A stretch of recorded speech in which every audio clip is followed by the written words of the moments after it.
If you haven't seen part 1 of our series, check that one out first. This is part 2. The story continues with Roy going to meet Gator, who had called him to show him the deputy's dead body. Roy chastises him for letting Ole get a jump on him, so Roy tells him to get some information about Ole because he's sure he's coming back. He instructs him to stage an accident to cover up the death of the deputy. Roy goes home and meets one of his militia friends who reminds him about the delivery of guns they need. But Roy tells him he's working on things but can't regularly hide government weapons because the feds are already on his back. Roy greets his wife and goes inside to greet his twin daughters. As he sits with them in the bathtub, he keeps thinking about Dot. At night, Roy lies on the bed in deep thought. His present wife, Karen, tries to get some bedroom action going with him, but he totally ignores her and pushes her away. Meanwhile, Dot cautiously looks around the neighborhood. At night, she goes around to switch all the street's direction signs to confuse bad guys. When it's morning, Dot suggests to Wayne that they get bulletproof vests as costumes for their zombie killer costumes Halloween. In Bismarck, North Dakota, an old woman named Irma shuffles through the snow to get home. She gets home to find Ole in her house, and he tells her he lives here now. In a flashback to 500 years ago, in Wales, England, a criminal young man who looks like Ole is forced to eat a piece of meat over the dead body of a rich man to consume the man's sins against God. He is forced to say some incantations to pawn his soul for the piece of the dead man,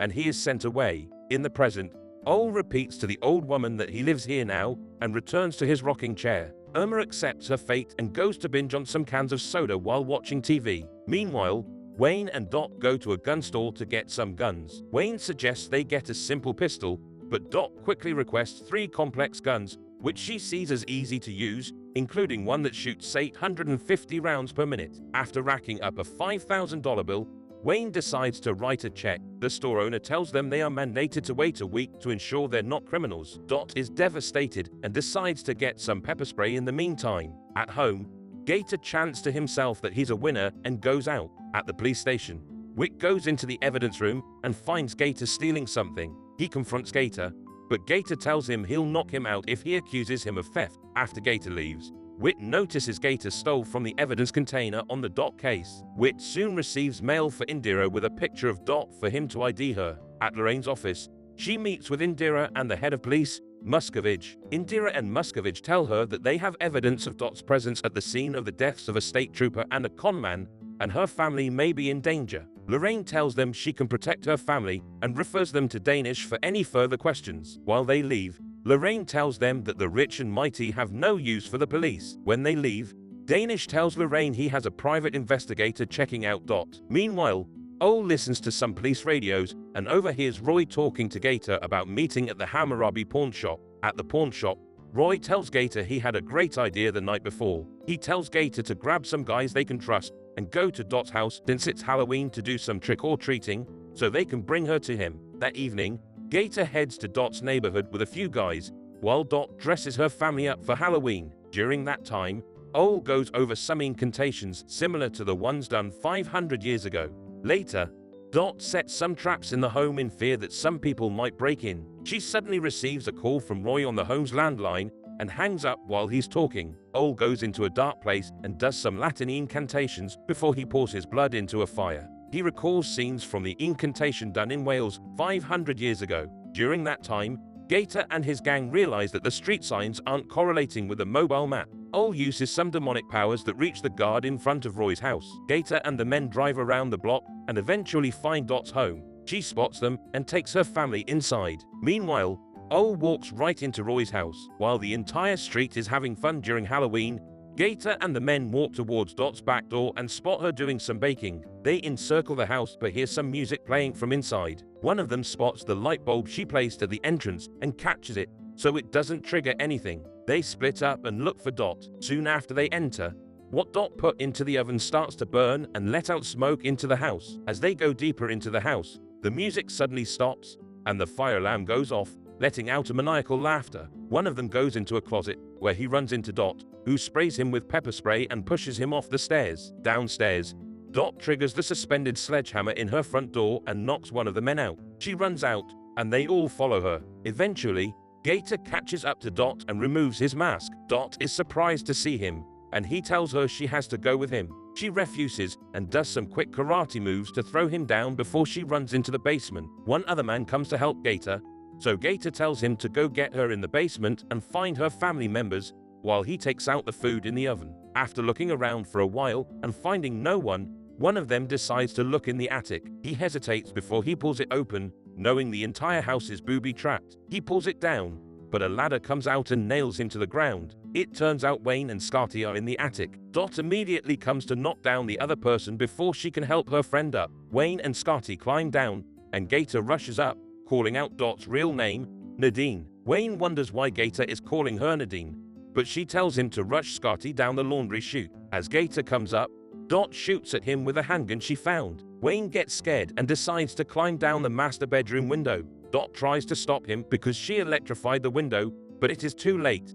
So Wayne rushes to the window and is shocked by what happens to him. Dot locks the door and quickly unplugs the wires, but poor Wayne is out cold. The electrical spark sets the curtains on fire, and Dot quickly removes the curtains. She decides to rush Wayne and Scotty out the window since there's no time to put out the fire that is rapidly developing. As they all go onto the roof by the window, Dot helps Scotty down a ladder and tries to wake Wayne up. When she realizes that Gator has almost broken down the door, she pushes Wayne down onto a nearby bush. The neighbors call the police due to the fire, and Gator tells his guide to leave the building when he hears the sirens. Dot successfully gets herself and Wayne down and watches her burning house in tears. Meanwhile, Roy goes to a church to speak to Jesus. Roy tells him he's at a crossroad where Satan is waiting for him. He mentions how Jesus saved him from a similar deadly situation years ago and asks him for help again in his hour of need. Moments later, Roy gets home but finds the guard dead. He quickly rushes to get his shotgun and looks around the house. He goes to check on his twins but finds them unharmed, but he notices a drawing that Ole had done in the room with some blood to show him he could have harmed the girls if he wanted to. At the hospital, Dot and Scotty wait for Wayne to get better. Scotty asks her who those men were. Dot tells her that the evil men will come back if they talk about them, so she tells her that they can't tell anyone. Dot tells her they'll tell everyone that Wayne fell into some bushes while they were playing and accidentally touched some wires, which started a fire. At the police station, Witt and Indira go through the security tape from the store where he was attacked. They get a fairly good shot of Dot, and they both wonder why she's pretending that it never happened. The chief suddenly tells them that Wayne has been hurt after a fire started at his house, so they both rush to the house. When Indira goes into her car, she receives a call from the debt collection service for an outstanding debt of over $2,000. Indira becomes uncomfortable and tries to postpone the call, but the man insists. Meanwhile, Lorraine speaks to an interviewer about how her company has made a great name in debt redemption by helping people with their debt. While they talk, Lorraine's guard, Jerome, comes to inform her that Wayne's house is on fire. Lorraine and Danish rush to the hospital, and Dot tries to tell her that the fire was caused by bad wiring. Lorraine tells Dot she's causing too much trouble and has now burned down their house, but Dot tries to calm her down. Witt and Indira soon arrive, and Danish tells them it's not the best time to interrogate the family. Witt tells them the situation is very critical because an armed suspect is on the loose, and he tells Dot it's nice to see her. Dot denies knowing him, but Witt informs her that he pulled the tape from the attack at the store. Dot refuses to answer any questions, and luckily, a nurse comes to tell them that Wayne is awake, so she rushes to his side. As they walk through the hallway, some guy shouts about how he's been waiting for too long to get his cancer removed. Dot walks into the room where Wayne is. He calls her Nadine, but she reminds him that her name is Dot. He talks with a slur, so she asks him if they put him on morphine. She asks him if he remembers what happened, and when he starts to recall, she tells him the morphine is affecting him, and he had simply started a fire when he was trying to plug in some lights. She tells him she's sorry, and she never meant for any of this to happen. She tells him she's going to fix it, and they'll get a new house. Wayne just sits there, mumbling the words, "my wife." Dot decides to lie down with him. At a court, the FBI agents who came to see Roy go see a federal judge to tell them that Roy refuses to enforce law in his jurisdiction, and they believe he's been smuggling weapons to sell to his friends. When they insist, the judge tells them about how the Chinese destroyed birds because they were eating their seeds. Unexpectedly, when they removed birds from the food chain, there was no one left to eat the bugs and locusts, which created the Great Famine. The judge tells them it's not wise to go against the most powerful sheriff in North Dakota, whose ancestors were sheriffs, who is also connected to the greatest militia in the upper Midwest. The judge tells them to stop focusing on Roy, and the agents realize he's supporting Roy. One of the agents, Tony, loses his cool about how hard it is to bring this guy down. Suddenly, the female agent, Maya, excitedly tells him Nadine has been found, so they decide to continue their chase to dig up some dirt on Roy. Meanwhile,